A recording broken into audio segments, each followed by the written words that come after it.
वाहेगुरु जी का खालसा, वाहेगुरु जी की फतेह। एक ऐसी लड़की जिसका चेहरा किसी परी से कम नहीं था, लेकिन उसका सबसे बड़ा राज जानकर भाई बालाजी के होश उड़ गए।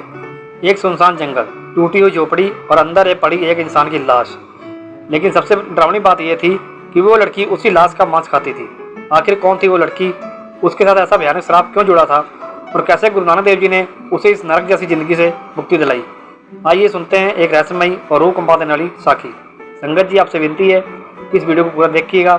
वीडियो अच्छी लगे तो वीडियो को लाइक और चैनल को सब्सक्राइब जरूर करें।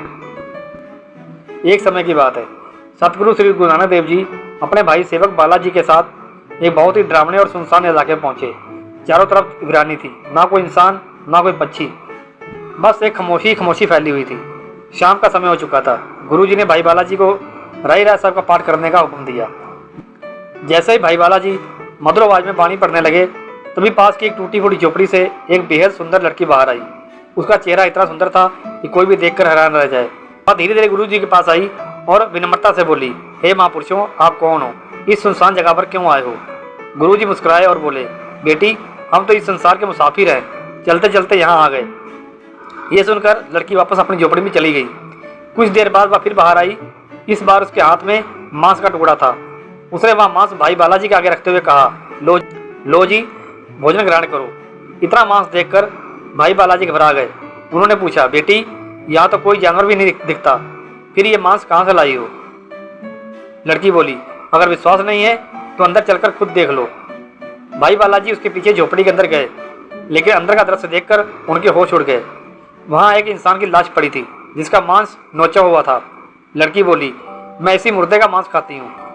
भाई बालाजी डरकर तुरंत बाहर आ गए और सारी बात गुरुजी को बताई। गुरुजी ने कहा, भाई बालाजी, उससे पूछो कि उसकी ऐसी क्या मजबूरी है। भाई बालाजी ने लड़की से पूछा तो उसकी आंखों में आंसू आ गए।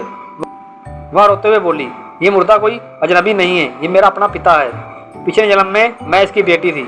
बचपन में ये मुझे बहुत प्यार करता था, लेकिन जब मैं जवान हुई तो इसने लालच में आकर मुझे पैसों के लिए बेच दिया। जिस पिता को बेटी की रक्षा करनी चाहिए थी, उसी ने मुझे बेच दिया। लड़की रोते हुए आगे बोली, कुछ समय बाद मेरे पिता की मृत्यु हो गई। धर्मराज ने उसे नरकों की सजा दी। भाई बालाजी ने पूछा, फिर तुम्हें यह सजा क्यों मिली? लड़की फूट फूट कर रोने लगी। मेरा पाप भी बहुत बड़ा था। जिस आदमी को मुझे बेचा गया था, उससे मुझे 7 बेटे हुए। 8वीं बार मेरे घर एक बेटी पैदा हुई। मेरे पति ने कहा, अगर इस लड़की को जिंदा रखा तो मैं तुम्हें घर से निकाल दूंगा।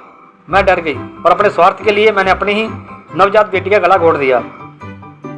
मेरी मौत के बाद धर्मराज ने फैसला सुनाया कि मेरा पिता धरती पर मुर्दा बनकर पड़ा रहेगा और मैं भूतनी बनकर उसका मांस नोच नोच कर खाऊंगी, जब तक हमारे पापों का हिसाब बराबर नहीं हो जाता।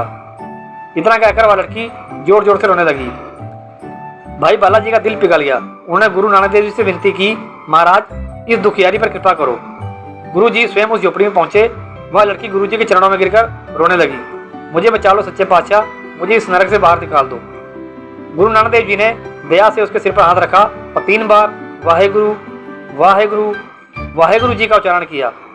संगत जी, गुरु जी की कृपा से उसी क्षण उस लड़की के करोड़ों जन्मों के पाप धुल गए। फिर गुरु जी ने अपने कमंडल से जल लेकर उस मुर्दे पर छिड़का। गुरु जी की कृपा से उसके पिता की आत्मा को भी मुक्ति मिल गई। संगत जी, अगर आपको हमारी साखी आज पसंद आई हो तो वीडियो को लाइक करें, चैनल को सब्सक्राइब करें और कमेंट्स बॉक्स में सतनाम श्री वाहेगुरु जरूर लिखें।